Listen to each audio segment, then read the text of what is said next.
We're live streaming. What's that? We're live streaming now. Oh, okay. Where's, do we have a quorum? Do we need a quorum? We have a break. Oh, okay. Well, John said that. Okay, it is 6:02. I'll We're live streaming now. call the study session to order this evening, and I think we have some Zoom. Folks, Zoom Yeah. again.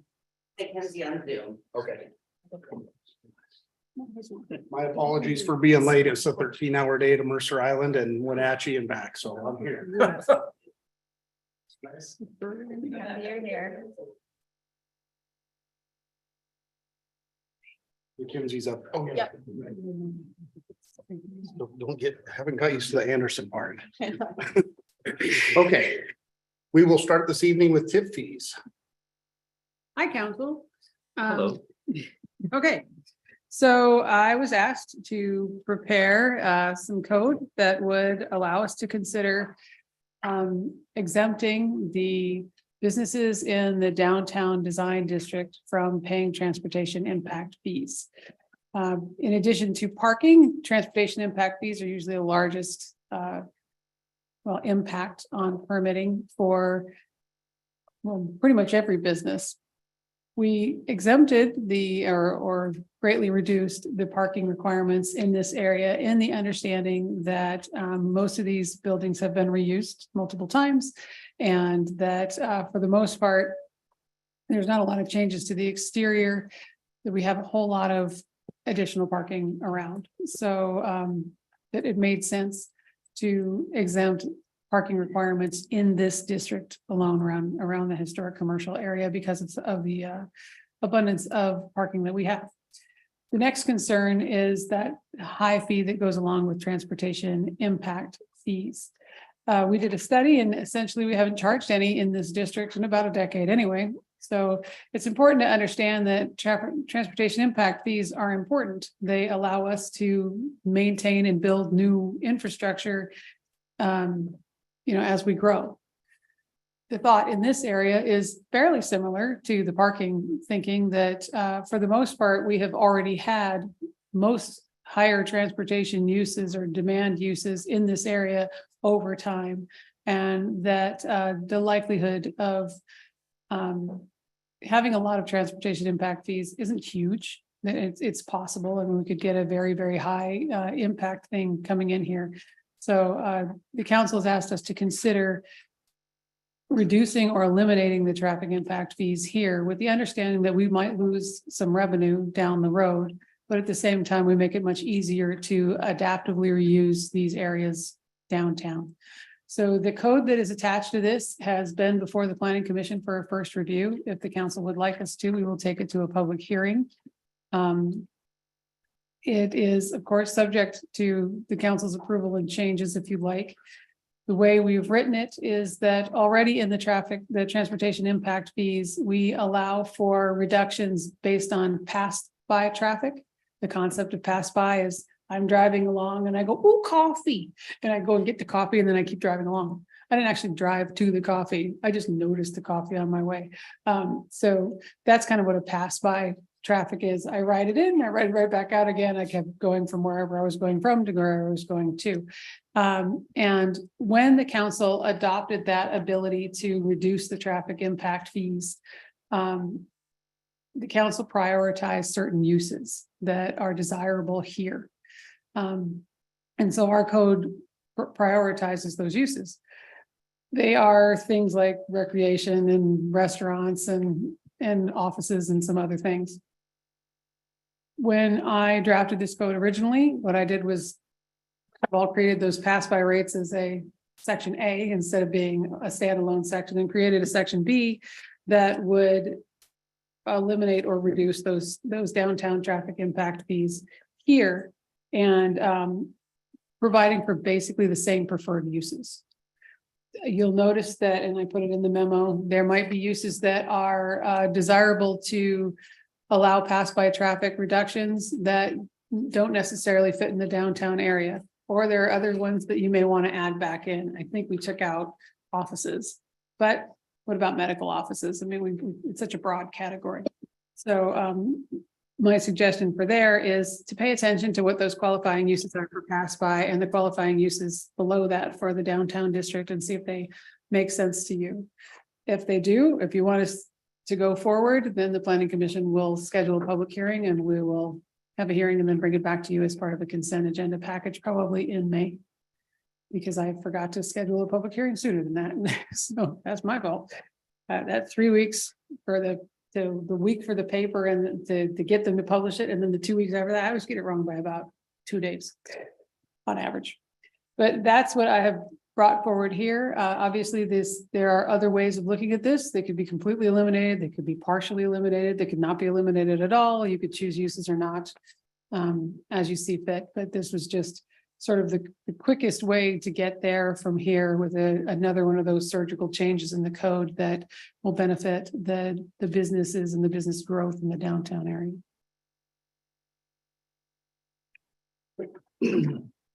Questions? Kenny? I just have one. So if we waive the fees, what's that look like for other businesses that are outside the downtown district saying, well, hey, I want those. There's more to the Buckley than just downtown course, Main yes. Street, right? They would continue to be subject to the transportation impact fees But as they are liability, written now. does that open us up to like any No. sort of liability or anything? No. Can we get these discounts here, but not there? There's no issue with liability. The council is certainly able in your legislative function to make exemptions. And I think that this specific area does align with your council goals, which are not yet adopted, but that is one of the top council goals is to revitalize Main Street. It's also makes sense from our perspective that no fees have been assessed in this specific district. And so if you were to exempt an area, the first thing that I would expect as a business owner is if I had just paid that fee saying, well, why did you exempt it right after I just finished my permitting? That's not going to be an issue that we run into here. And so we're not looking at the potential for refunds, which we might encounter in other areas. So it's certainly up to council if you want to include other areas or reevaluate TIF fees altogether. Right now, our recommendation would not be to do that because we just finished that exercise. I think it was adopted in June of last year. And so that element of the comprehensive plan is one of the only elements that we've kind of shifted to the side for part of this 2024 update for now. So what this does is move a little further on that council goal of revitalizing Main Street specifically. And part of the reason we haven't charged any fees in this area is not because we aren't looking to. It's because when you assess a fee, it's based on the traffic that is set up by the new use minus the traffic that was from some prior use. And so for example, an ice cream shop has a lower traffic count than the prior gas station that had been there. And we're finding as we get new businesses coming in and we're permitting them up and down in this area, that some prior use has almost always been more traffic intensive than the current one. That may not be true for a new restaurant, but so many of these, since we can kind of track back in time, not always, we can't always tell everything that used to be there, but for the most part, we can go back, at least in the living memory of our permit tech who's worked here 35 years and say, well, this has been here before and it's this now. And we just haven't found that there has been a new business that came in that was more intensively used than the prior ones, which is why there's not been a whole lot of impact fee activity in this area. Not because we aren't evaluating each one, but because each time we evaluate something, there's nothing to charge. The delta is, usually in the favor. Exception of some of the vacancies that we see now. And so some of the ones that we've seen now, we're now having proposed uses coming in that would be assigned a TIF fee. And as a result, are trying to change their use in order to avoid the TIF fee. And so what we're doing using this ordinance is essentially trying to incentivize the uses that we understand the council has already prioritized as being here on Main Street, those more active uses, and trying to avoid incentivizing an office that may want to originally be located on 410 from coming onto Main Street just to avoid a TIF fee. And so really continuing to incentivize the retail, the restaurants, the pedestrian oriented, bring people downtown kinds of businesses is really how those are set up. And there will be there's an, for lack of a better term, a variance or an exemption procedure if other businesses want to apply for Not outside the downtown district. Okay. What they can do is apply for pass-by trips. And they can provide their own traffic study. And of course, they could always provide their own traffic study. And it is always a cost benefit. I mean, we've got the city engineer right here, can certainly speak to this. But the reason that we have impact fees and general facility charges and those things is because we need to maintain our roads, create new infrastructure, new sidewalks for the general facilities. We got to make sure that we're keeping up with our long-term population growth and making sure we have enough water and sewer and stormwater capacity for those. So whenever we're contemplating reducing something, we have to understand there's a cost benefit to that. Is the benefit of revitalizing the downtown area, bringing more pedestrian traffic here, making it easier to develop here, a benefit that is worth the potential cost, which is that at some point, some business might come in that would have required actual assessment of a traffic impact fee because that business is more traffic intensive than anything we could find that used to be there. Even the vacant ones we're looking back farther into the past. Yeah, this is strictly surface infrastructure, water, sewer, all that's a separate. Yes, so Lots of money, this but- is just traffic impact fees themselves. You'd still have to pay to attach to the water system if you're adding new plumbing and that kind of thing. Brandon, Yeah, I think this is a pretty significant change that we should probably get going sooner rather than later. One business that I know of that you guys alluded to. I mean, it's not just like we get a fee and then we move on. The fee was crazy high. It was like I think it was close to $50,000. $50,000 because it used to be a dog grooming place. Now it's going to be something else. I mean, Keep in mind that we have a car wash going in on 410 that is like 310,000. Yeah. right. But if or I'm trying to just- set up a restaurant, or something on Main Street where people want that kind of thing, and now I have to, have all the costs that go into setting a business, which are already high and risky, and then tack on another 50,000 just because it used to be a dog grooming place. That's not reasonable. We're not gonna get any businesses moving in on Main Street if we keep this up. And the So other, strongly support this. the other benefit of it being in the downtown district versus 410 is that you can walk from a lot of places to the downtown district. So we've, it's meant to be pedestrian oriented. It's meant to be less traffic impact than if you're driving to the same establishment, say at the light at 410 and 65, which is a restaurant. And if you want to get there, you're most likely going to get there in your car. Here, there's less of that. For most places in town, you could ride a bike over here. And I see every day, people on bikes, lots of walkers and the occasional horse. Mackenzie, do you have anything? Well, just so I don't forget you on Zoom. No, I was just going to ask if this had anything to do with what Councilmember Green was just talking about, but I'm glad he just made his comment. So thank you.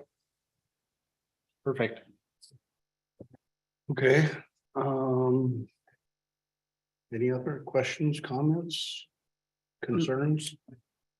So what I'm hearing is general consensus for us to move forward with the planning commission and holding that public hearing, then we'll bring this back before council, probably for a study session, just for a final debrief based off of the planning commission recommendations, should you want to make any changes, and then on the consent agenda at a future meeting, probably in May. Yep. Okay, thank you. Sounds good. Thank you, council. Thanks, Emily. Yeah. Agenda. Thank you.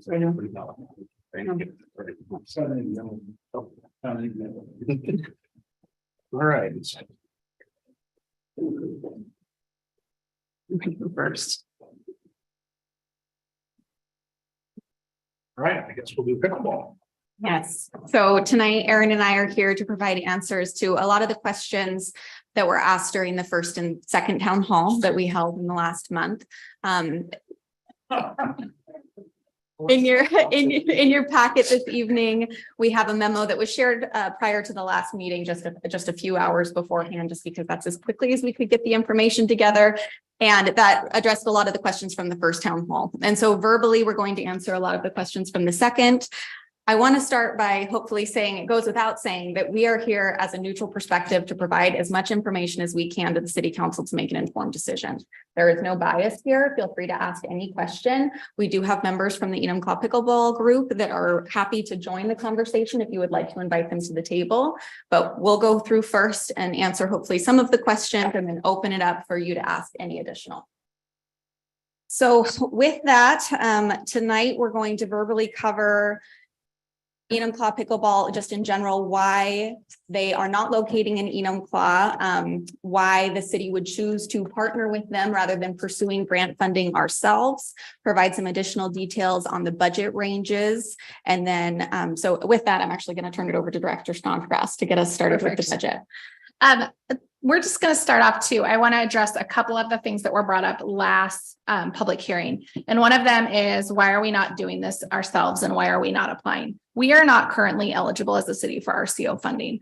Our parks plan, comp plan went out with the parks element, went out of date in 2021, right as I was brought on board. We're currently meeting with consultants. In fact, we selected one today to work on that update.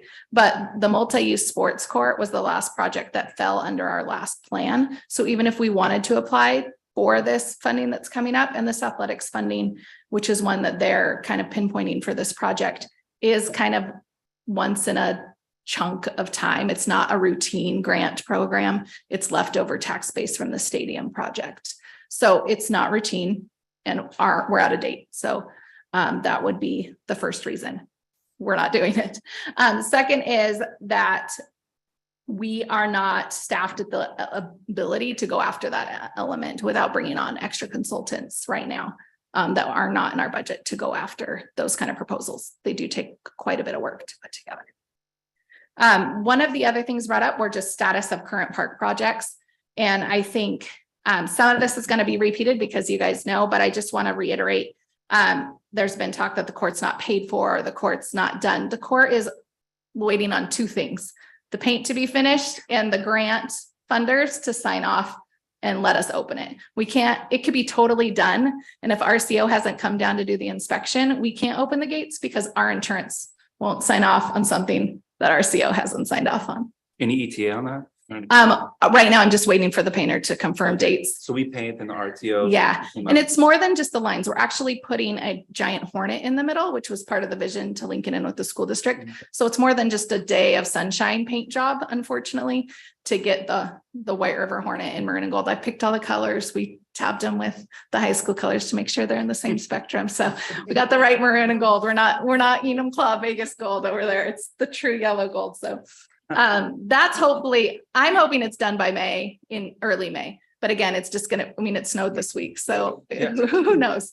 And I'm also a little worried about the grass coming in and RCO not being comfortable with that. So we're keeping an eye on that as well. The second project we have going on right now is the trailhead, which is currently in process. The bathroom's in, we're waiting on PSE to get that all powered up. And then obviously you guys know as well, the parking lot is funded already in the grant. So that's one other project we're working on right now. When we look at Miller Park has been working since this last fall. We actually did the 75% rendering of that park, which you guys have seen, and it's in this packet. We also did the wetlands mitigation study on the developed half of the park. And we've also budgeted for the Beverly Street infrastructure to bring the infrastructure into the park area. So that is moving forward. Can't build a park instantly, so slowly in steps. As we get this pros plan completed, we'll also be able to go after additional funding for those other elements. We've also already started working with a couple playground agencies to look at how we can develop a playground plan that brings in the youth input to build the park, so that it's not just a park designer picking it out, but it's actually our community youth who live in that area. And we've been talking to Elk Ridge about how they could be involved with that as well. The other thing we're working on too, in terms of what we're doing in our parks, is the park behind Wally's right now. We are looking at doing a full upgrade to the swing set this summer, and we've been going after that, and it is expected sometime after. I'm not going to do it before loggers days. Don't worry. We're going to wait till after to tear it up for a week and bring in a new swing set and do some upgrades there. So there are projects going on in the parks that are happening.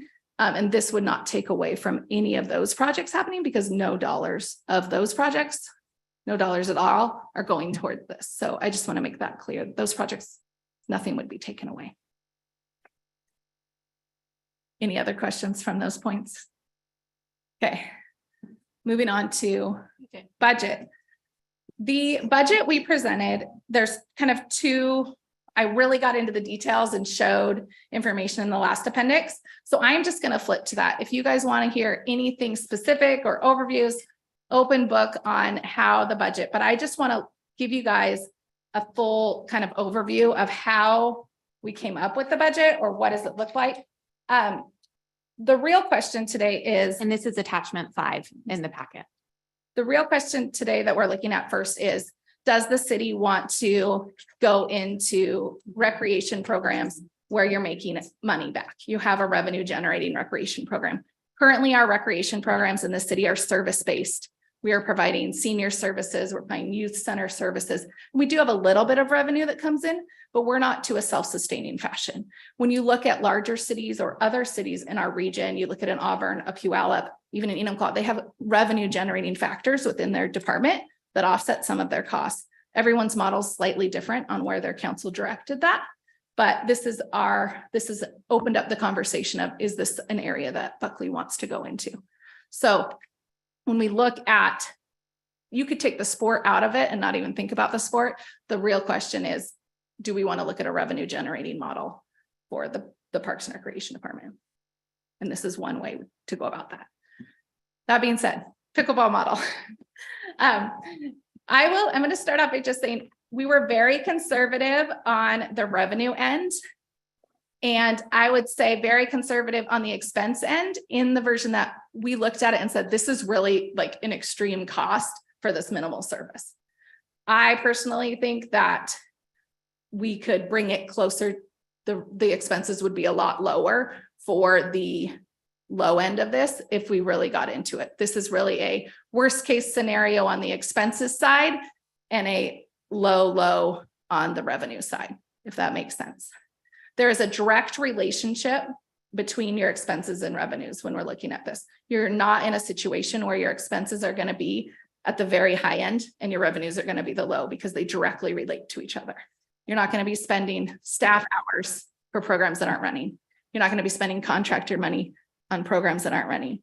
When you're paying a contractor to come in and teach a clinic, they're getting a % of revenue that already comes to you. You're not prepaying them for the service. The expense isn't going out until the revenue comes in. So I want to preface it with that, and then I'll just kind of go through line by line. If you guys have questions or that's too much information, feel free to stop me. But I just wanted to give really an overview of where it comes from, because there's a lot of questioning and there's a lot of ways you could take this and look at it. We tried to make it as simple and give you the broadest spectrum we could. So starting with the city-run membership.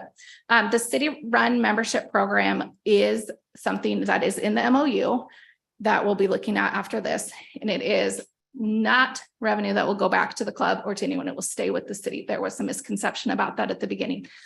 The idea is that we really provide a space for those who are really engaged in pickleball to come and have some courts set aside. There will always be courts available for free public use as well. So it is a membership program to entice people to show up at the same time. That's part of it. So they have playing partners and there's an engagement. There's courts set aside for those players who want to build their skill. We set the rate for this at $40 per month. That's probably on the cheap side. 50 to upwards of 60 is probably more realistic for our current rate in our market. And we started at just 50 members a year. Currently, when we're looking at who's paying and what, their organization right now has 50 to 60 people paying to play at the Enumclaw Expo Center with little to no advertising in comparison to what we would be doing, and not great surfaces, right? Like they're playing on an old farm showgrounds, right? So this is a premier service. You're going to bring in more people. When we look at tournaments, this was based on one tournament a year with 80 participants. That's not very many. And then if we look at the high end, we have 8 tournaments a year with 200 participants each. Very realistic if you have a professional in programming and advertising your recreation program. We get into leagues, 200 annual league registrations. I will tell you, Cap Little League has over 400. So 200 annual league registrations. Again, we're aiming small when we look at these numbers. And going through, we have rentals, Camps and clinics, those camps and clinics would be something contractor based directly related to your income would be your expenses. Contracted vendors, concessionaires and other people's swag, things that are selling, we put on city contract to work at those events. Another revenue source. When we get into expenses, is there any questions about revenue? Yeah. Yeah, on rentals. Yeah. It says rental rate of $40 per court per hour. Yep. Who's renting the courts? I thought you said also that courts, there's like some courts that are free for public use. How Correct. does that work? Correct. The rentals? That would really be at the direction of council of how they wanted to close off the public use. We would recommend, similar to how you would rent out a base, let's say we had a baseball complex. Mhm. You rent it out to a league to come in on a weekend and they rent per field, how many they want for how many hours, and you build it out for the whole weekend. Okay. So there could be so many weekends a month that it's closed off to the public for general use between certain hours where we rent out for revenue-based tournaments that community members could join and still participate in, but you have those revenue sources. Okay. Great question.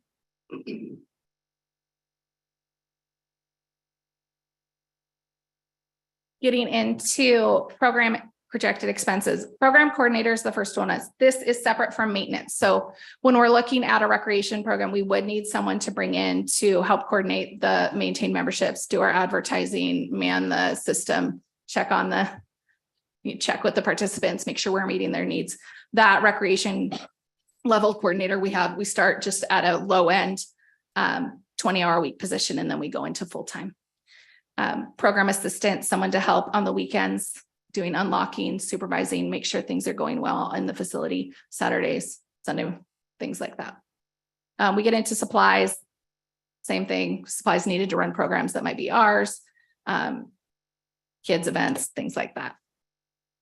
Advertising, we would be spending some money on advertising to get moved out. All of these items and descriptions relate to our current budget. And that's kind of why I pulled them into those. Oh, isn't advertising, you could lump into supplies, but that's why we pulled it out separately. So you could see it in how it relates to our city budget. Currently, the department does not have a full registration software. That would be an investment for this program and needed. Professional services, this is those contractors I was mentioning. Instructor fees, expenses directly relate to revenue, would only be paid out of revenue if it was brought in. 20 to 25% is a contractor rate. We would keep that 20 to 25%. And the rates there you can see are based on different fees structures, $50 a clinic or camps, which is a low rate. Again, if you have youth kids in sports, you're not paying $50 for a clinic very often, right? I wish we were. Full-time staff for parks. So when we talk about the actual maintenance of the facility, those are the union positions. Currently, our coordinators are not in the union, they're hourly in our current pay structure. The full-time staff for parks are in the union. So these reflect those rates. We've just put in 0.1 of a parks maintenance for the time at the facility on the low end. I personally think that we could handle that with our current maintenance staff. We are looking at alternate schedules already for how we can manage our parks and better serve them. This could be another opportunity to utilize them and seasonals on the low end. So 0.1 FTE, I think, is very reasonable in terms of what it would cost to maintain. This is a low maintenance facility. Baseball field, we'd be mowing it, right? We'd be putting out turfus. We'd have to line it. There's none of that. The lines are there. We'd be blowing it, sweeping it, checking it for maintenance, servicing the restroom, things like that. But in terms of mowing, the things that really take up your staff time, those aren't there in this facility, which is great. If we go on the high end of that, I can't see where we'd ever need one parks full-time fee, but we did want to give you that figure to see if we added a full-time parks person because it's just too much to manage. That's what that rate would be. Seasonal and part-time staff, I think this is a facility that will utilize those hours more realistically. You'll see two different scopes of there. 500 hours of seasonal support. That's about what we get out of one guy during the summer. So I mean, kind of get an idea of one additional seasonal staff there. And we get into public utility services. We based this off of our current facilities, right? So we looked at Buckley Hall as our best relationship facility. It's not used constantly. However, is it a perfect match? No, nothing is perfect match. So probably a little high, but again, we are also going to have parking lot lights and some lighting things that we don't have at Buckley Hall. So we wanted to make sure that that rate was not under what it might actually be. We wanted to represent that. Rentals and leases, just in case we need, equipment, communication, same as youth center. Same with the just equipment costs. A lot of the equipment and things would be things the parks is already using. So just a little bit of an increase there to show that there would be wear and tear on equipment, also servicing that facility. And then just supplies, garbage can liners, restroom supplies, things like that, that would fall into this facilities budget. And if it is used high use, very busy, there will be higher expenses on facilities and parks, but it's all related to how much use and how much revenue comes in. Is there any questions? Any details I can provide that I didn't?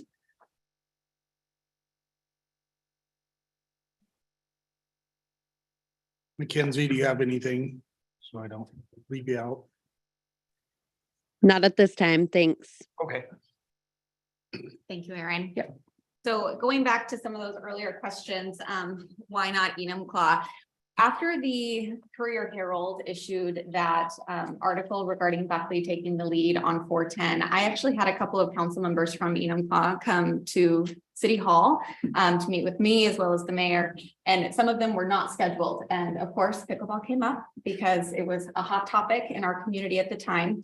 And what they were able to share with me was that originally, when they were approached by Enumclaw Pickleball Association, which I believe was a couple of years ago, the organization was not fully formed as it is today. And so a lot of the original ideas were more conceptual. They did not yet have a nonprofit status that they do today.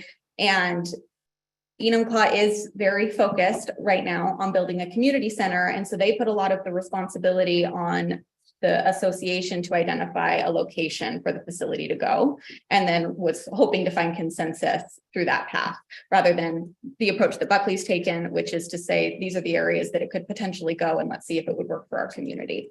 So they approached Buckley, and I think that we were just more willing to consider the idea under council's direction and include the public. And so the conversations with Enumclaw went away. Or at least that's my understanding, is that you're not currently working with Enumclaw. So all of that to say that I don't believe that there's anything going on beyond the fact that the one location that was identified was the Expo Center. There is currently programming happening there. There was not a willingness to co-locate, or at least not a robust willingness to do so in the timeline that the group was looking for. And we were willing to evaluate options. So for Erin already touched on the fact that unfortunately our RCO, we are not eligible to apply for this on our own. So I think that right now, if I was to simplify the question, the way that I would approach it is, does the city council want to move forward with having a revenue generating parks and recreation program in the next 2 to 4 years, because that's when this funding cycle is, or not? And if so, where would you like it to be located? And if the decision is not to, or if we want to take this our own, then we can certainly incorporate a facility into our pros plan programming and apply for funding separately, but it would be several years down the road. And taking it from a revenue generating standpoint, we would be looking at it from a business perspective rather than from a what type of sports do we like best perspective, right? We would be doing an analysis to see what could generate the most money, what would meet the public's needs and the community's needs.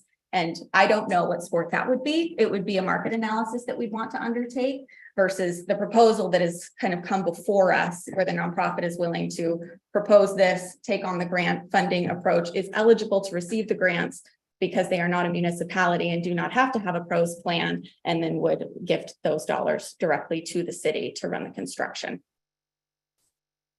We did, after the last council meeting, have the city attorney take one more look at the MOU.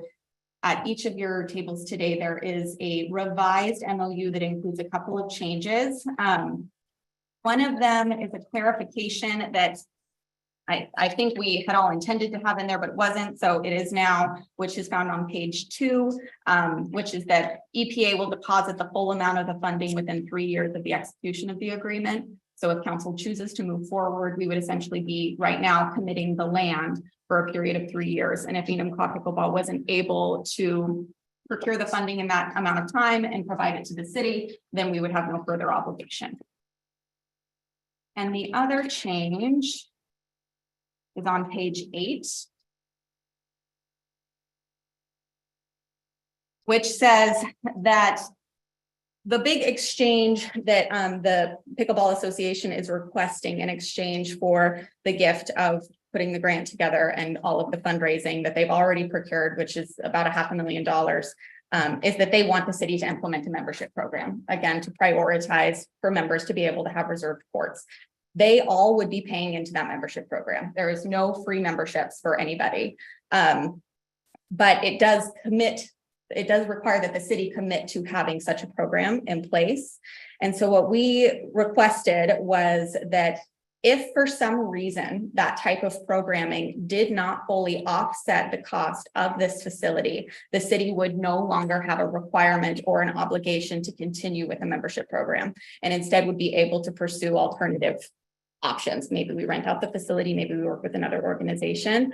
Based off of the information that Aaron provided and the association provided, I don't foresee that as happening, but this was kind of our safeguard to be able to assure the public that no tax dollars would be spent maintaining or working on this facility, that it would instead be completely offset by the revenue that would be generated by the facility itself. So that is the other change to the MOU. And aside from that, no additional changes. So our hope tonight is that we can kind of circle back on that conversation and that question of, does council at this time want to move forward with having a revenue generating parks and recreation program? And if so, where? And if there is general consensus that you do, our plan next week will be to bring forward the MOU, certainly with any changes that you may like, and provide 2 options, an approval and a denial, and see how it moves forward. So with that, happy to answer any questions. Again, we do have members from the association here that if you would like to ask questions of directly, you're welcome to invite them up. I'll go first. Okay, so my first point has to do with the RCO grant. In doing some research on their website, the typical projects that they fund are renovating community parks. It's all outdoor spaces. And in talking with Marguerite Austin today, she is the Recreation and Grants section manager. I asked about the one-time RCO stadium funding, which was referred to on page 4 in our pickleball town hall response document. And she had stated that the program was still being created, because I asked where was information on that. In our response, it said that it was expected to be available in the spring. Marguerite said it's not expected to be ready until late summer, early fall. She also said that that grant could never be used towards an indoor facility. So that money could not be used for the pickleball court. She said that specifically. This grant will not be able to be used towards an indoor facility. She said that it could be a covered structure. You could have 1 or 2 walls, but it could not be a fully enclosed structure like what is being proposed in what has been proposed. She also told me that they would want Buckley to be the applicant, not a private group for the grant, since it would be built on Buckley owned land. And so Marguerite also said that, because I was asking questions based on what we were given.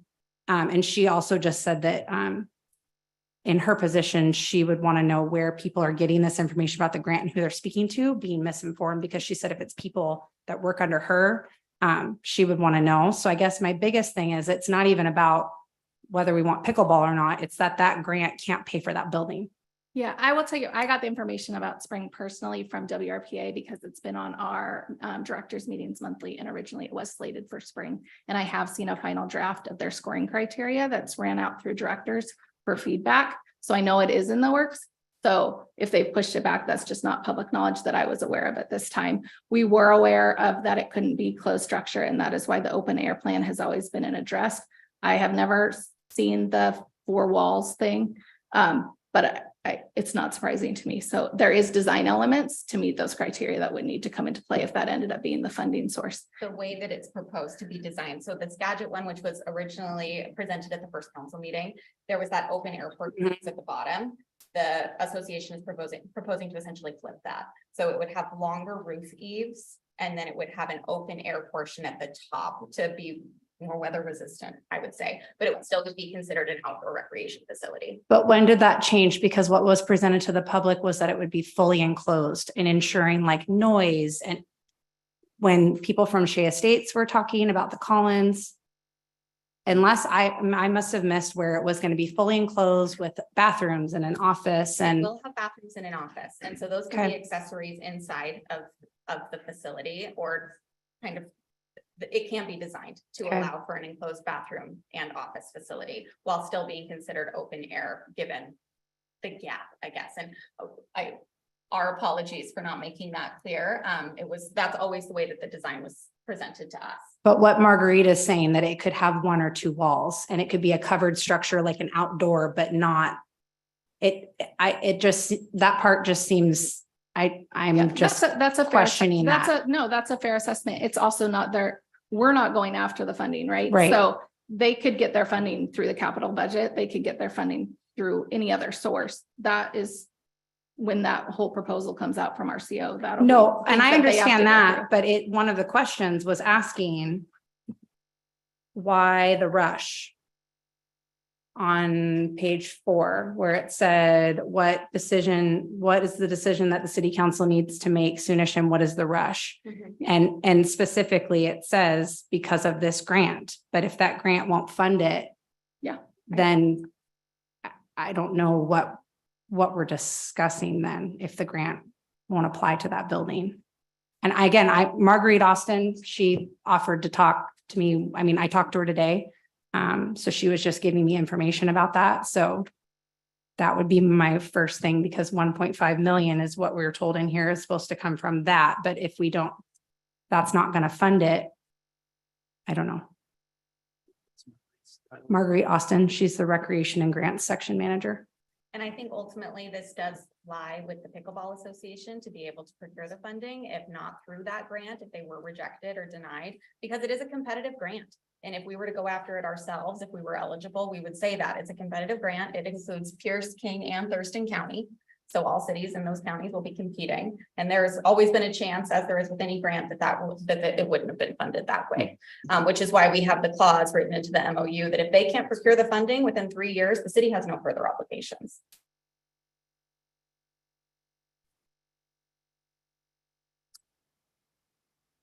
You have some more? Yeah, Okay. I do. I typed up stuff. Yeah. Specifically speaking to the DSHS property, because that's leased property. If that were to go there, wouldn't the state need to rewrite the lease to put it on that land? Wouldn't the lease wouldn't need to be rewritten? No, it's currently slated for amusement and recreation. So the city has already planned for a recreational facility to be potentially placed there. We've spoken to DSHS and they said that this is the exact type of use that they would like to have located there.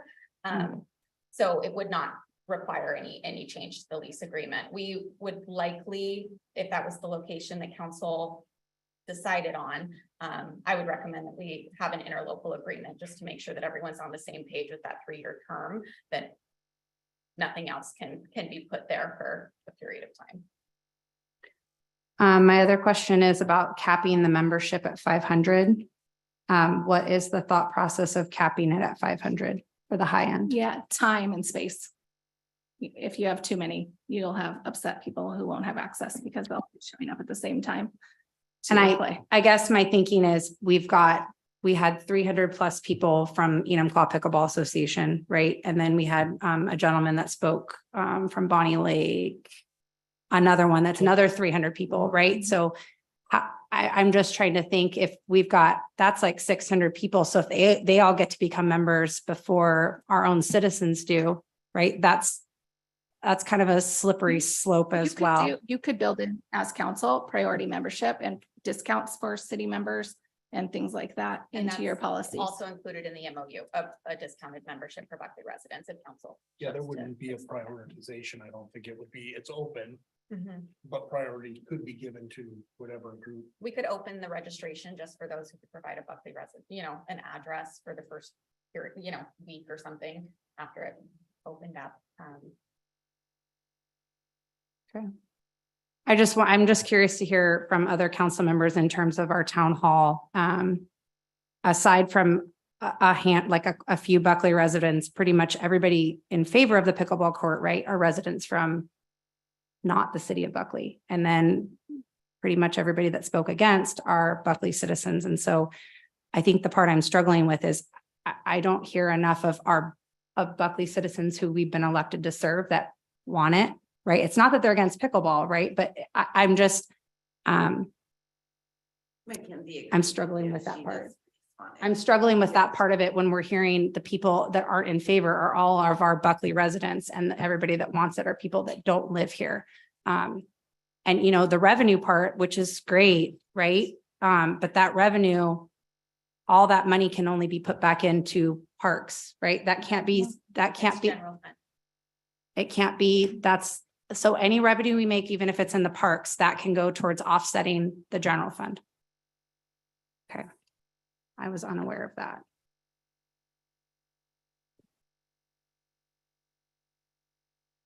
That. Have you checked with the terms of the RCO grants? I thought with the RCO grants that you could only use that back in for the parks fund, and Parks. that's it, Yeah, that's what I'm aware of Depends as on well. the terms of the individual grant. which we don't know, right? We don't know yet, And those are decisions. if that ends up being their funding source. If that's their only. Yeah. I think this grant would be we'd only be able to put that money back towards the park department. That's it. So I would check on that. That's what I was under the impression with Marguerite as well. If we look, so just one way to approach it is if you look at the existing parks budget, which.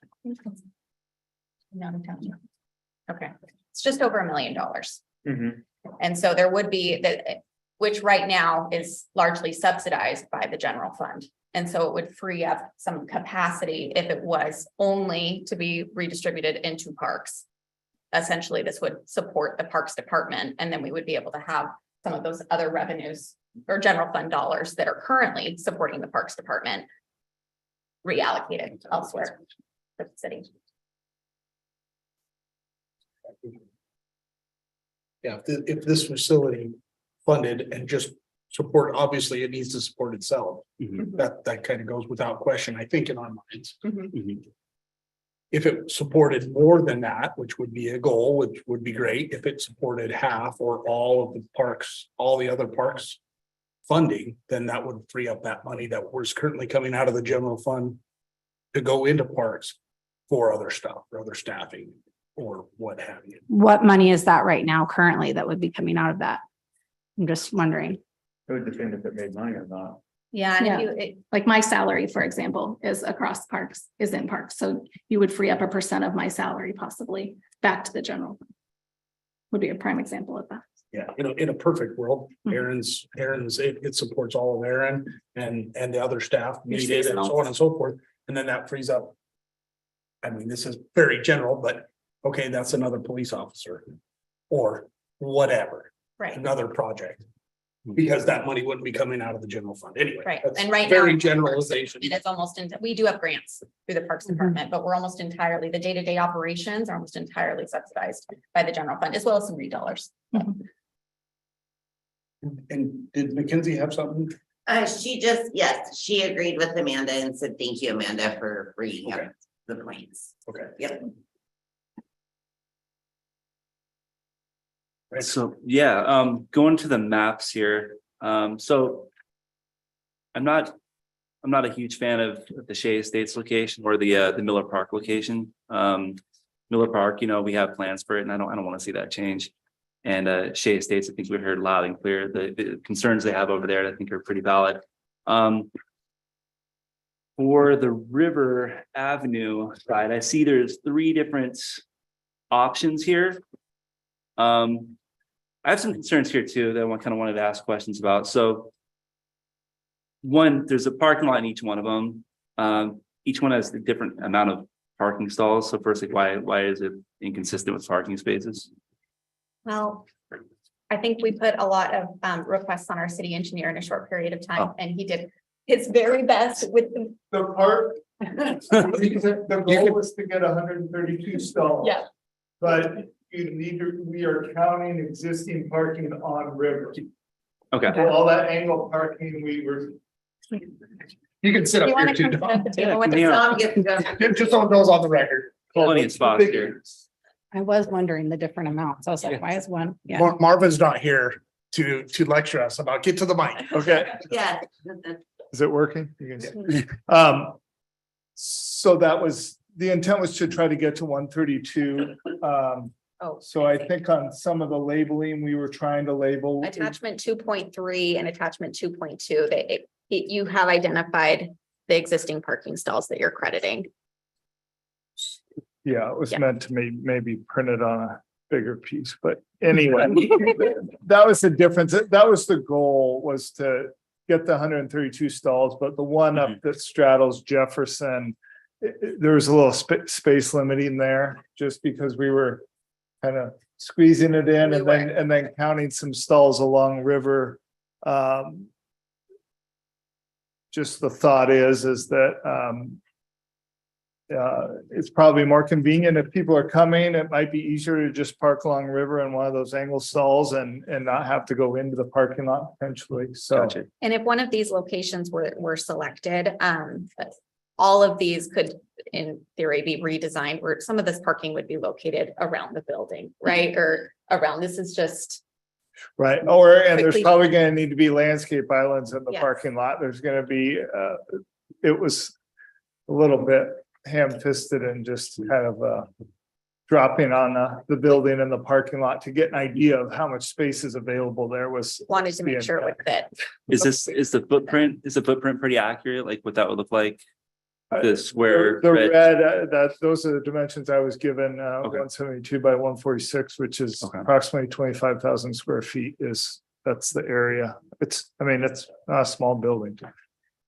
Yeah, so on attachment 2.3, I don't know why I wrote it up here when it's right there.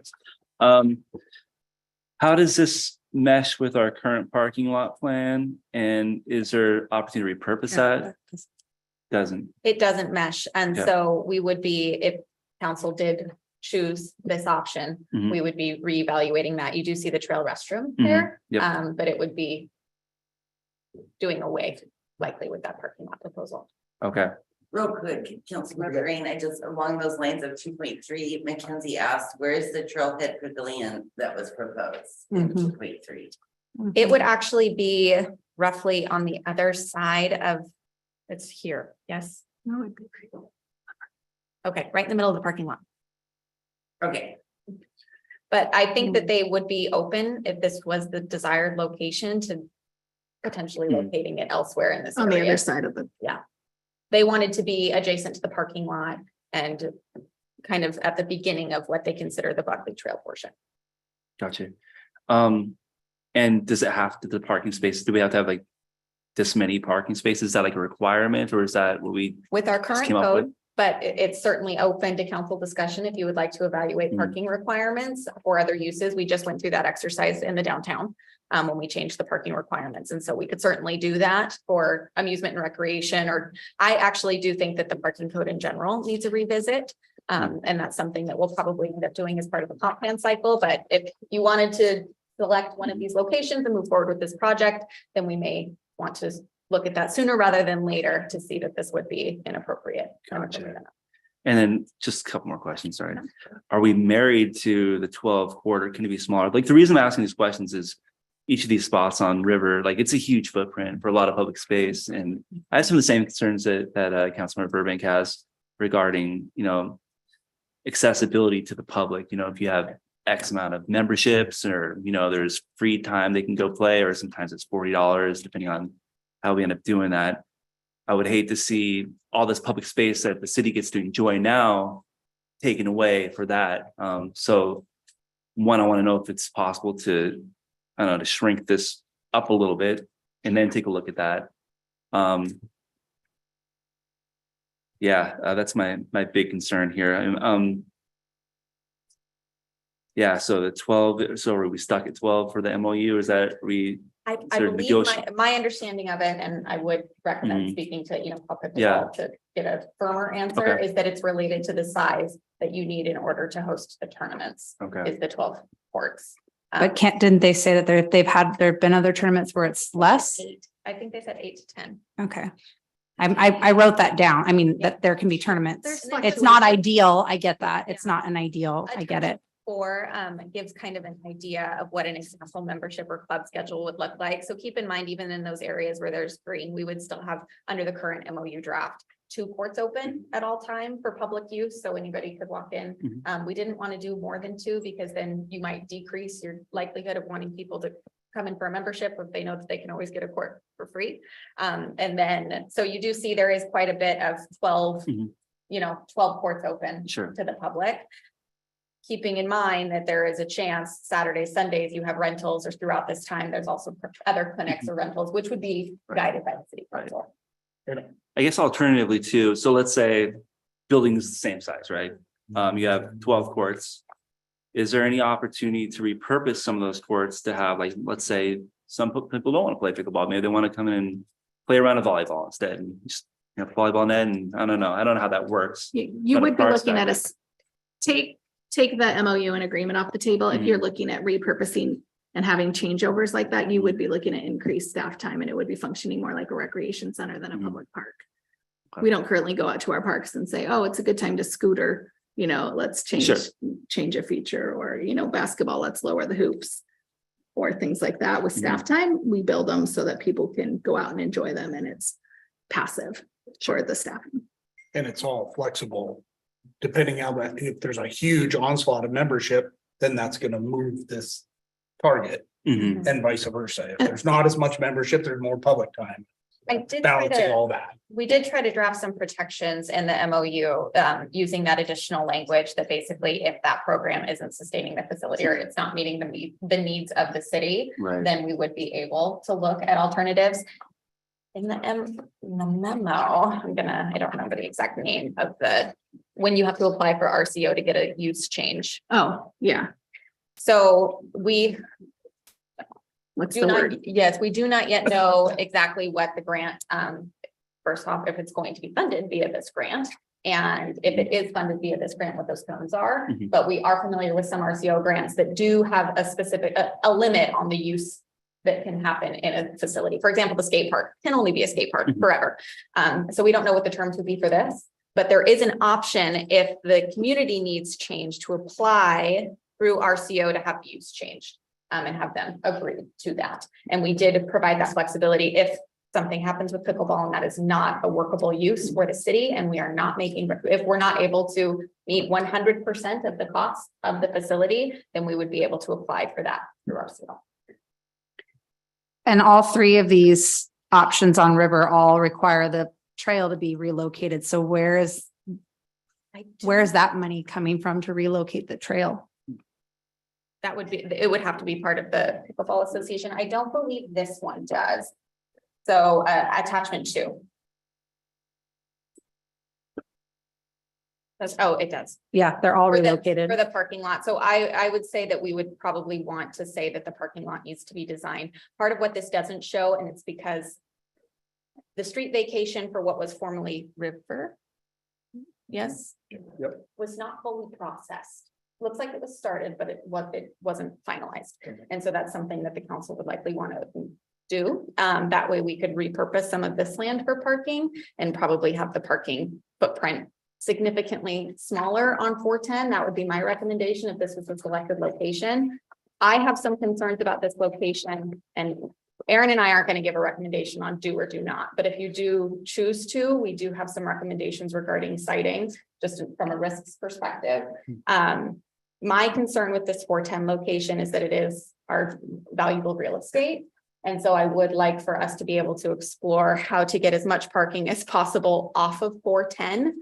Potentially even doing a land swap or something with the church down here. We did have a rendering, but I didn't want to present it to council because it's not a guarantee yet that we could have this land as well, and then the entire facility and the parking would be off of 410. Which I think is the most ideal situation, should you choose to move forward. Typically, for a larger development, think the Rainier Gateway, which I know we're not pursuing that right now. But it's about 3-ish acres minimum for a large development like that to come in from what I've seen. When you get smaller, you start to really piecemeal 410. I think you're looking at a series of smaller developments rather than maybe a more planned unit development that was envisioned, at least as part of that plan. And so to keep this area as whole as we possibly can, I think that this option is probably the best with trying to refocus the parking lot further south. So to do that, you would have a land swap with the church? That's one option. Okay. We wouldn't have to. I do think that there is some land here that we would be able to. We'd need to spend a little bit more time, and part of this would be the responsibility of the Pickleball Association to be able to come with the design for it. But I do think if this was the one, there is certainly a way that we could probably relocate the parking to not have to move the trail. Given that Councilmember Burbank brought up that this grant isn't as immediate, might not be as immediate as we thought. I mean, it sounds like that might give us a little more time to kind of look over what those other options are that might be a little more palatable than, you know, covering the whole park area with concrete for parking. I don't think anyone wants to see that. I don't know, that's my thoughts anyway. And then also, you know, to discuss the footprint of the building, it doesn't need to be 12 courts and be smaller, or like I said, is there a way to repurpose some things in there just for people who aren't interested in pickleball that might want to play? And how that would look with the pickleball folks, I don't know. But I just feel like there's probably more conversation to be had, especially if we're not totally at crunch time. I had a question on item 2 on the MOU under cooperation. It's on page 6, I believe. Well, maybe. I don't know if it's the new page 6. No, it is. When it says that the city shall provide a timely review of all exhibits, plans, and other documents requiring feedback to allow the project to move forward efficiently, who would be in charge of that? And how would that part, because timely, right, is very subjective, what timely means. I'm well aware of certain language and things like, what does timely really mean? But who would be in charge of that? And then my other question is like, what time would that take away from other projects if the city has to give timely review of all of the, I'm just wondering who's in charge of that from the city? It would be the planning and building director. And ultimately, I think what this is meant to say or infer is that, let's say worst case scenario, entirely new council, entirely new mayor, 3 years from now, that does not like this project and wants to cause delay in order to in some way invalidate the project. We're saying that the city is not going to hold up the plan review in order to not have the contract move forward. That's one piece of it. And then the other piece is just that in the same, I don't read this and I would not interpret it to say that we have to prioritize this over any other project. Just that we are expected to process it along with our other projects and not cause unnecessary delay. Okay.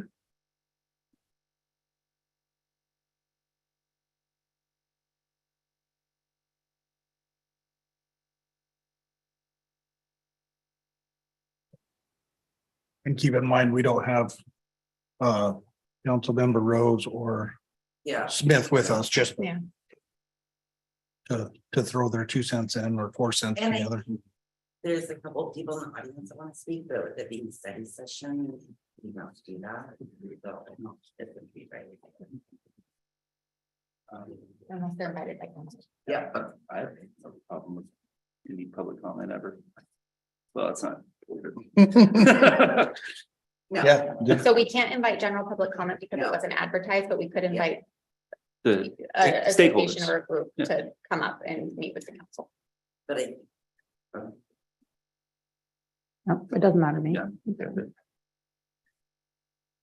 Anybody's other preferences? What you'd like to- Sure. There's 3. All right, I We're think just we'll move always in the forward. past not allowed it, so. I don't- Yeah, Yeah, I don't, yeah, that's what I would just. Yeah, so we'll move forward.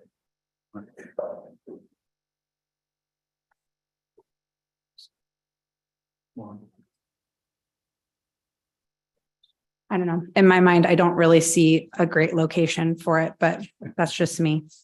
Again, it's not pickleball is great, but it's been I'm not comfortable with us putting anything on land we don't own. And Miller Park is in my mind off the table, and the 410 drawings, I don't know. That's a lot of concrete space on an open spot where we have concert in the park. I don't know. I had asked Courtney to pass it down the chain, basically for the 410, if that was gonna be an option, to suck it down as far towards Ryan as possible, just to keep that visibility. I mean, the thing's gonna be giant tall, right? You could have, if they wanna put a sign on it or whatever, but to pull it away from 410 as much as possible. Preserve as much of that corner, not that we're gonna put anything else there in particular, but to keep that open concept for now. That would be with that spot that city administrator is talking about, like the parking on this side down here. Is that what Yeah, you're? just as referencing? far to this. Not over here. Yeah, Like and this would be gone. Right. That'd be grass and, As far around towards Ryan, Picnickers. closest to the fire station as possible. okay, basically, over and that. stuff down Yeah, this way. and as much parking as we could put around the building and, to compress it as much as possible. Yeah. And to. Before the question about shrinking the actual facility, Sure. just with what we had in front of us. You had a question or a comment? Does this open sided building, would it meet 410 design code standards? They would be required to comply with them. That's part of the MOU. So a two-sided building would meet that? What I'm asking her, the way it's proposed, would it meet our design standards currently? We haven't seen a specific design, but our planning and building director has taken a look at what we've received thus far and see no issue. But I'm happy to invite her to come and give a little bit more of a detailed analysis for that as well. Just seem that's Mhm. right now, it's kind of the only location, so I Yeah. just want to make sure that it meet that. Yeah, it's tall. It's Mhm. extraordinarily tall, but. And then for RCO grants, a lot of times there will be some sort of landscaping around it, correct? Yes. It won't just be the grass, but when they do a lot of these grants or projects I've worked on, they have flower beds, retention ponds. That'll be more maintenance versus just a And we- quick little mow around the building. We calculated that when we did it. We knew that it would be more than just sweeping and blowing out the thing. We know the landscaping side of it, but we're already maintaining that area too. If you're looking at that location, that wouldn't be an increase like driving across town to a new location to maintain. No, but I mean, there'll be flower beds, the weed and that type of Yeah. stuff, correct? Correct. And when you go through town, right now, one of the biggest complaints is how poorly our parks are taken care of. If you look at all the flower beds, they're not weeded. You behind D John's, the parking lot, the flower beds are in horrible shape. The skate park, no trees are pruned. So how are we gonna effectively take care of this building when we can't even take care of the stuff we got right now? Is my question. Good feedback. Thank you.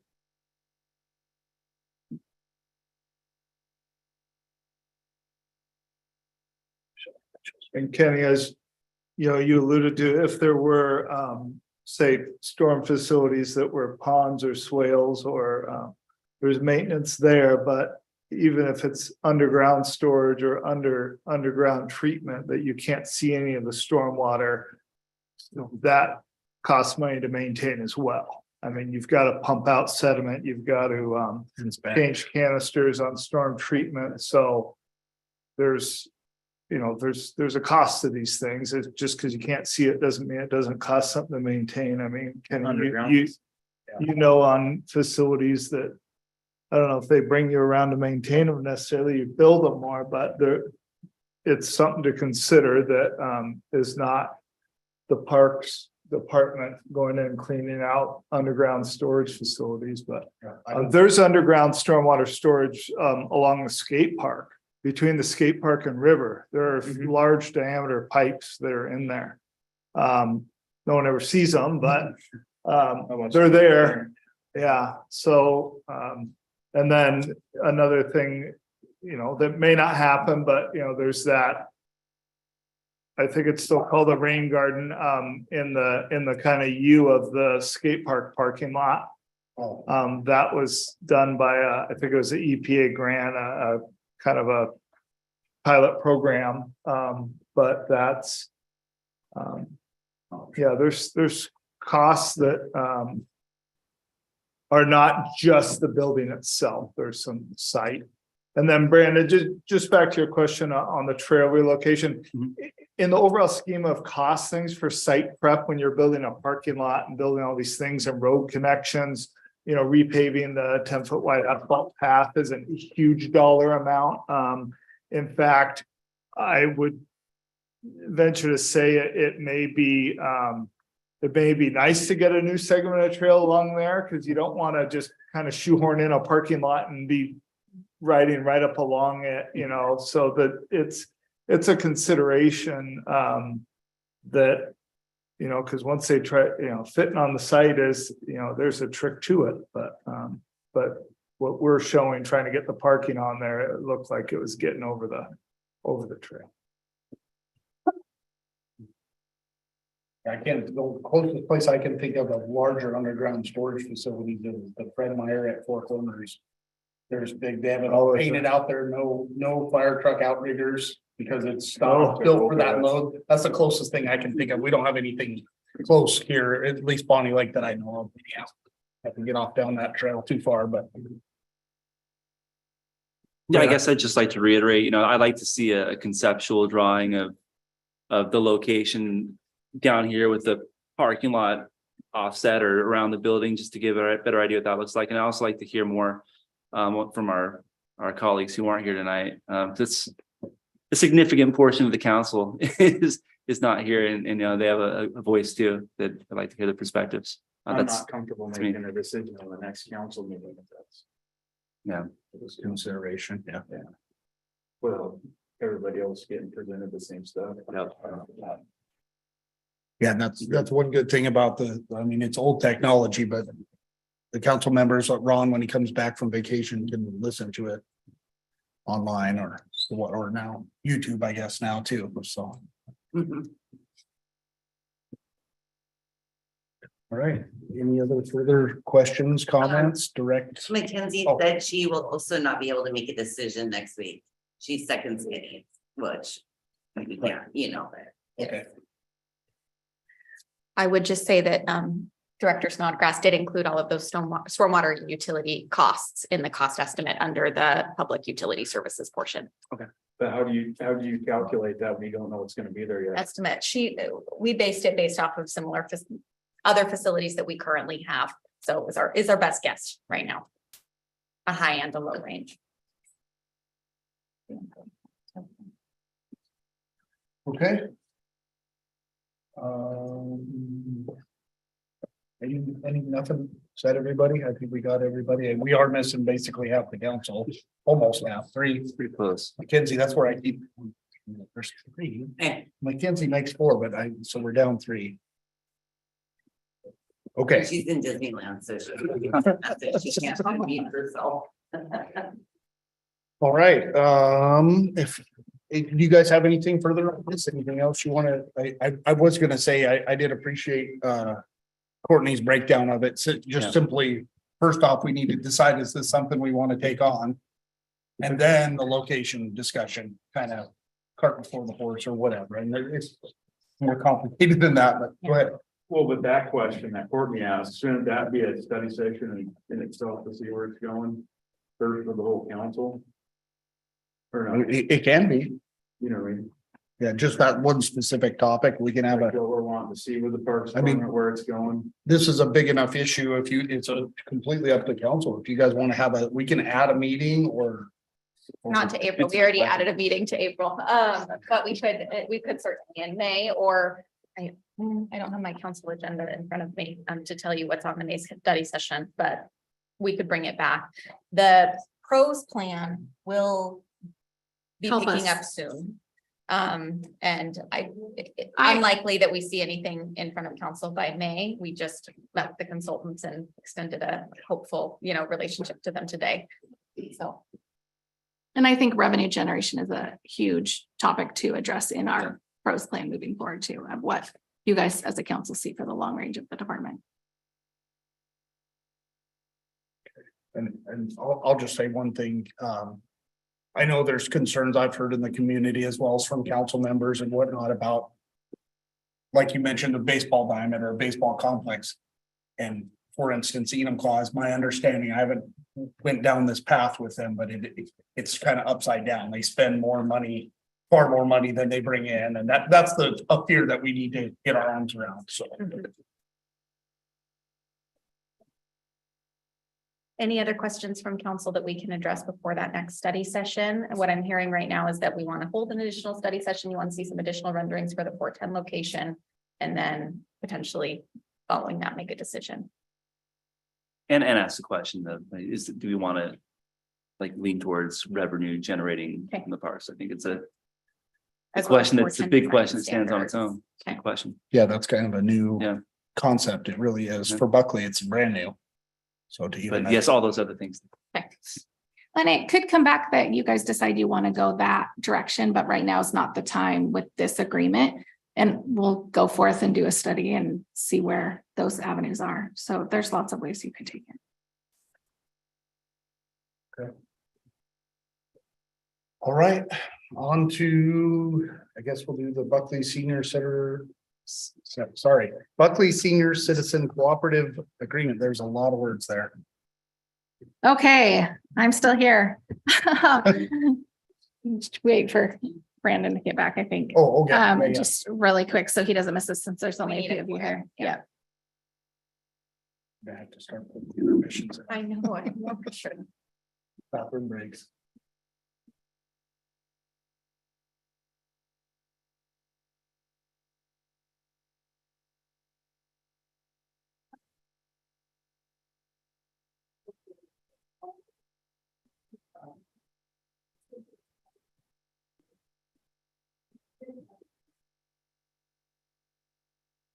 Mackenzie just started, anybody online, we're just having a kind of a brief bathroom break here and we'll be back up and running here in a couple minutes. Mackenzie did want to know if we see the new 410 proposal, would we hold another town hall for public to comment? That's completely council's. Okay.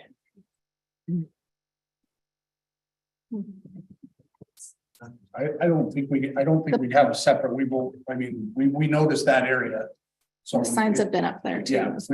Yeah, yeah.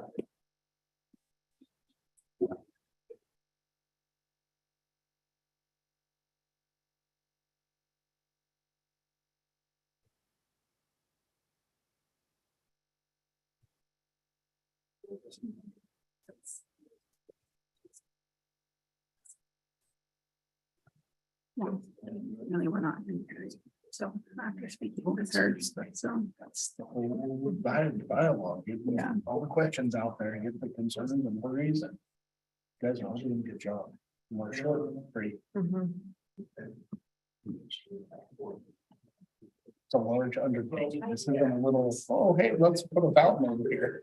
you want to talk mountains? Yeah, No. it's a whole nother thing. I'm glad you mentioned the swing set too, but I was gonna ask you, so you already hit on it before I asked. Yeah.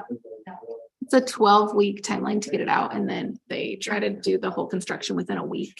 Now, does this one have a slide? I know we had. No, this slide is- problem. This is just the swing set. The rest of the playground would stay. Okay, When they put in the new play structure, they kept the old swing set and just painted it to match. See, Brian doesn't remember that because Brian did that and I asked him, I go, you remember painting that? He goes, no. I If remember you we look at put the in a new paint, you one." can tell it's bright. Okay, he blue. probably didn't It was paint. painted. It Yeah. wasn't, he probably didn't do that part. He just remembers the issue with like the wood chips, the 88, like all the, Yeah, there was Because issue they have to with, be a certain size. yes, The new Yes. point has an 88. This one has to have so much rubber compound in the two wood chips. yes, Yeah.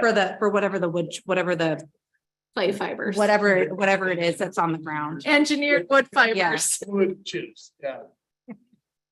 Wood fibers and rubber. Yeah, the new one would have an ADA swing too. That would help with other compliance issues, and especially if we went out with grants. Then you say, we already are meeting some ADA standards. We're not behind. Which we have an ADA swing at Foothills.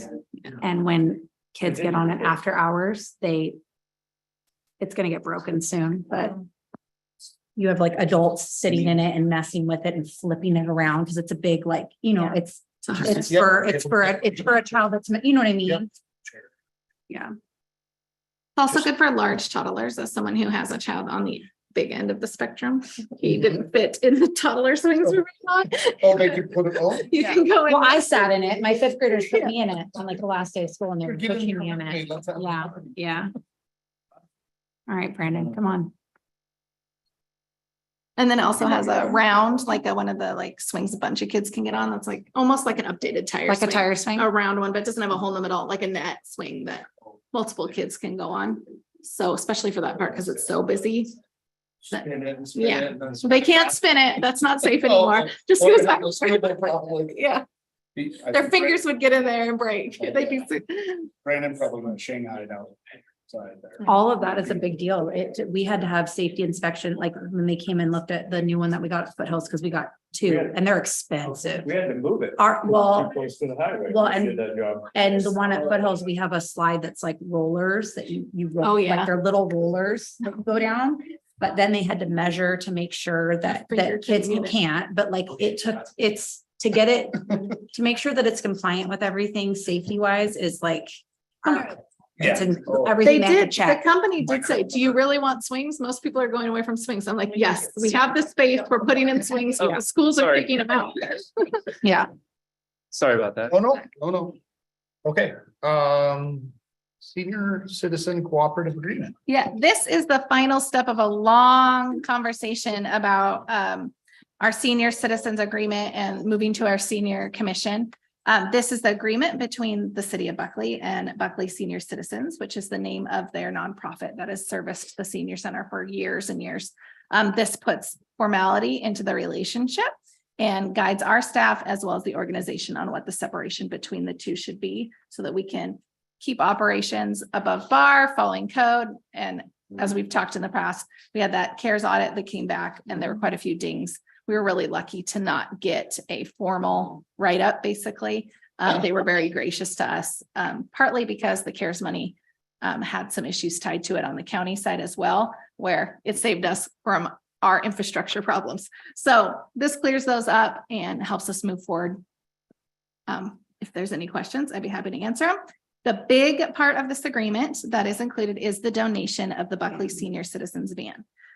They currently, under current operations, our city staff are really managing that on the liability side. Our city staff are the ones making sure it's up to code and following all the regulations of the DOT.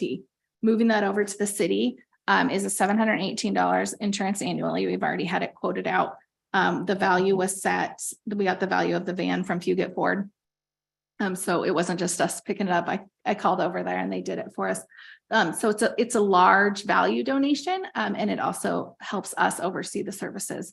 If we wanted to move to paid drivers in the future and we had some revenue generating options at the senior center where they're paying, we could do that with this. And there are hired drivers. They'd be driving our vehicle, not a vehicle owned by somebody else. Also, we've checked with our insurance and volunteers can still drive this under insurance as long as they're following a driver safety plans and our regulations, which they already currently are. Our city staff are doing the driver's tests for them. Again, cleaning up this relationship between the two. So the donation is something we're excited about because we're already doing the work and it actually brings probably less liability to the city because it would be all us controlling it. Mm-hmm. So this MOU was drafted by our city attorney and then approved by the Buckley Senior Citizens nonprofit at their last meeting on Tuesday. So they are very well aware of everything that is included in this. And I do just want to remind you of the relationship between this and the formation of that Citizens Advisory Committee, as well as the Senior Advisory Commission, both of which are scheduled to come forward at our next council meeting along with this. So we wanted to bring the MOU together at the same time that we formed those committees, which is why we kind of postponed that for a month. That way there was more of a seamless transition for everyone involved. And for council members that don't know, the bus is a big deal. They just bought this, 2 years ago, 3 years ago? It's pretty new and they're very proud of it. So it's a nice bus. And it's a huge service to our seniors in town who really need that to get to services. We go to the food bank in it.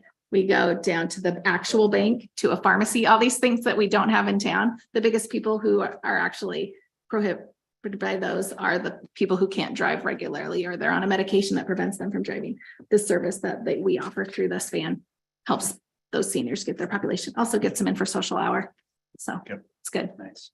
It's a nice service, and they did well to save all their pennies it was a large purchase. I remember that. Okay, any questions, Mackenzie, so I don't forget you? Nope, nothing. Okay, Okay. all right. The next one is, Are you still here again? I'm still here. I am actually I'm going to be out next week. I have surgery next week. So we're just getting done right now before my tonsils come out. So here we go. The next one is something that both Chief Alfano and I spoke on last summer, and it kind of been like just a conversation ongoing between us. If you look at the memo, this has our current city ordinance park hours, which are not easy to explain to a teenager. They are not easy to explain to a mom and their child or a walk. What are your park hours? As you can read, they change seasonally, October to March 31st, April to September 30th. And then they're different at the multi-use skate park, with the addition of the basketball court coming in, which is also lit. And then the Foothills Trail had some hours on it that were different than those. Parks are welcoming places for all people. Our biggest problem was also that these don't line up with our current noise ordinance. So if someone called for noise at the Wally's basketball court because they live right there on Cottage, or if they're calling about noise at the skate park and it's 10:30, which is against the noise ordinance, but the park is open till midnight or 11 p.m., it doesn't line up. So this really is a simplified cleanup to help our police and also help our staff institute just a simple situation. And we said 6 a.m. to 10 p.m. And we did some analysis of other cities regionally, very common hours, somewhere daylight to dusk, because we have lit spaces. We went with the 10 p.m. or otherwise posted if we had an area, say when we developed Miller Park, if council so desired to make those hours dawn to dusk, we would just post it on site. And this allows us to do that without another ordinance change. So then would this then be posted? Would park hours be posted now then if this goes through like? Yes. Okay. So we do not have park rules in most of our park spaces right now. We don't have signs except for the skate park. If you look around, you don't see many signs. You're right. Correct. So I didn't want to spend money on signs until we updated the Okay. baseline infrastructure so that we're Okay. not spending money and then re-spending money. So first step right here is unified park hours. Makes sense. My only question is is there a difference between lighted and lit? For the younger generation, the lit. Oh my God. You're welcome to come to the youth center any day, Mayor. It's a program. I did get approached about another cannabis today, so you're welcome to come. Okay. So this is another item that'll be on the consent agenda next week. Okay. All right. Anything, I guess we'll go around the room. Again, you want to start? You got anything? No. I don't have anything. Do we have any update on where we're at with the audit? Yes, so Just we wondering. have the auditors identified a need that predated any of the staff that is currently here. Okay. Involving our bank reconciliation. So basically we have a financial software and a bank account, and there is more money in our bank account than what is reflected in our financial software. And it has been that way from what we can see, as long as we've had this financial software. So likely there was an issue at some point in a misentry. It could have even been with the starting cash that has caused, it was a finding in 2017 that was never addressed and was never corrected by the auditors, meaning that they never gave us a proposed solution. They kind of just said, try to figure this out. So this time the auditors, and I would compliment this auditing team, has been fantastic to work with. They identified a solution for us and are giving us the opportunity to go back and implement those changes. Okay. Takes a lot of time. And so what we've done is reach out to some consultant teams, and the soonest we can get someone onboarded is in June. So they're expecting probably a couple of months to go through and make these changes. And then we're going to basically make one corrective entry in order to have our bank account and our financial software align and match, and then they'll close out the audit. They did say that timing wise, coming into fall is their busier season. And so there is a chance that we won't see the audit fully closed out until the end of this year, or even early next year. We are continuing to have regular check-ins. There was a check-in, we sent an email yesterday for a check-in. The last one was about 3 weeks prior to that. And prior to that, we were meeting on a weekly basis. And then they had finalized most of the accountability audit with no issues aside from what we had already discussed, which was the OPMA. There were a couple of violations where we had been in the executive session for, I think it was 1 to 7 minutes longer than what we had stated prior to going into executive session.